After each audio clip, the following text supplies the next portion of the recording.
On we I think we're on, guys. I Yeah. think we're live. This is Body Electrician Live, and this is part two.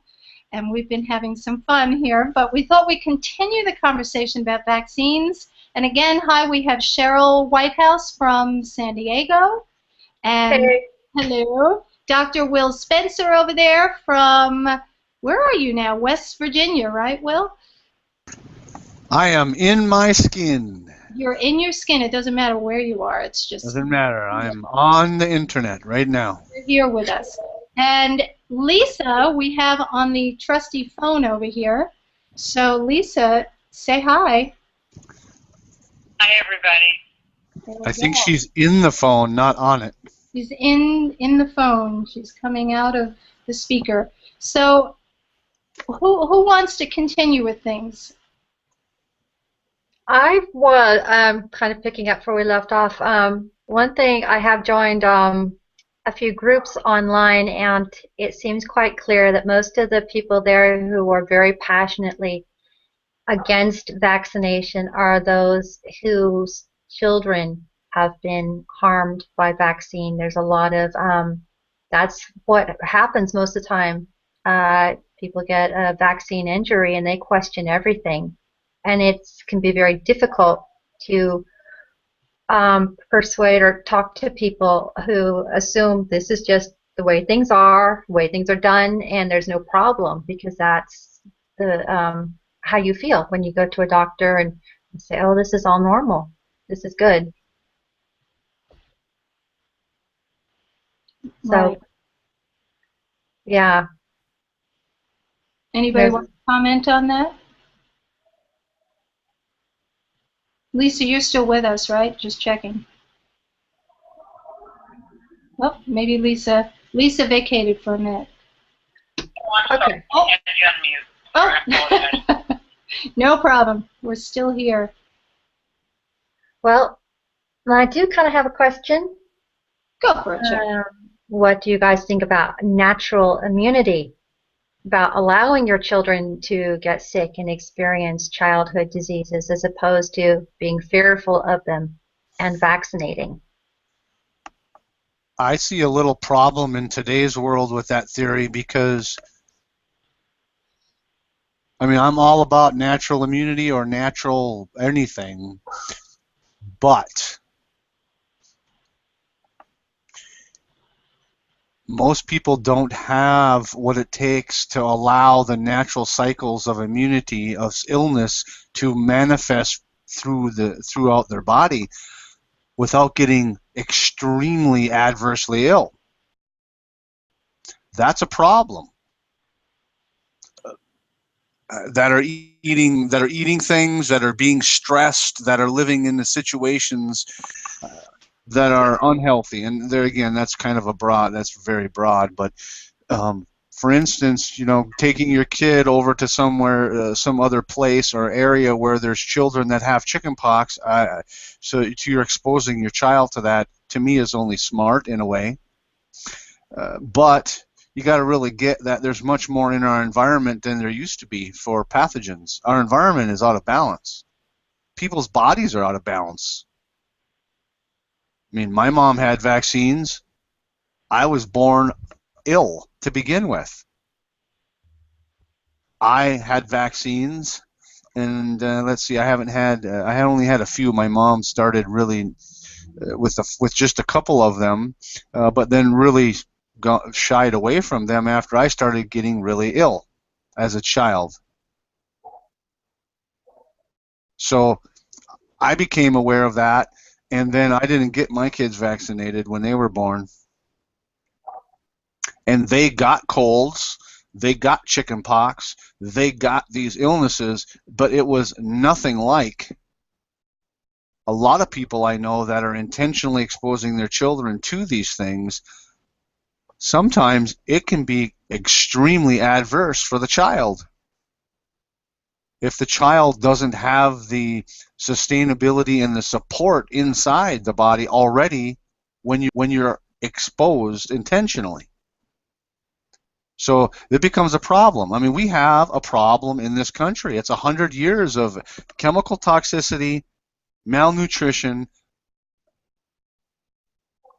just on those two subjects alone, especially with vegans. I see more vaccine damage actually happening with people that are doing the vegan vegetarian lifestyle than not, just because they don't have the built-in core health. And I'm speaking from experience, personal experience, because when I was doing the vegan thing, one of my I believe it was my third child, my youngest daughter, was significantly different. The pregnancy was different. Her as a child was differently. She had more illnesses, and her mother at that time, as well as me, were living the vegan lifestyle. So I see a significant difference just in lifestyle choices and immune issues or immune health. Yeah, there does seem to also be I don't see Nancy here anymore. I don't either, and I'm hoping she will come back in. So we'll just keep going and see if that happens. Okay. It also says live, so we must so be it's being good. Just recorded. keep on going. All right. We'll see if she comes back. Hopefully. Yeah, there also seems to be a feeling in society in some ways that kids should not be sick at all. You know, there's a complete, germophobia. And I mean, even as, Lisa was saying, down to making like a vaccine for the common cold. That's ridiculous. I mean, that kind of thinking to me, I want to ram my head into walls that people actually buy into these concocted non-reality lines of thinking. It's just weird. I just think that's how far people are not related to reality nowadays. I mean, I belong to several groups as well, vaccine groups on the internet. One of them has over 21,000 people in it. And I will say that most of the people, over half, just by reading the amount of comments, reading the comments for not only content, but for linguistics. And I will say that most of those are computer-generated conversations. They're not even real people. I've challenged this. I've asked specific questions to get a specific answer, and I've done this with, like, let's say 5 different people, same question, same conversation, and it's very easy to tell which ones are computer generated and which ones are authentically coming from human beings. I'm saying most of these people, the majority of these groups, they're not real people. They're artificial intelligence in there intentionally causing problems and tension. So you got to be really aware when you're online, the extent of artificial intelligence and the extent of not real people is pretty high right now. So when you're in these chat rooms, I will warn you that you may be talking to a computer, not a real person. Right. And so when you look at it from that standpoint and look at how they communicate to you linguistically, that what they're saying, how they're saying it, is this a real person or not? Most of the time, these people that are making these interactions, and especially if they're contention, I can't think of the word.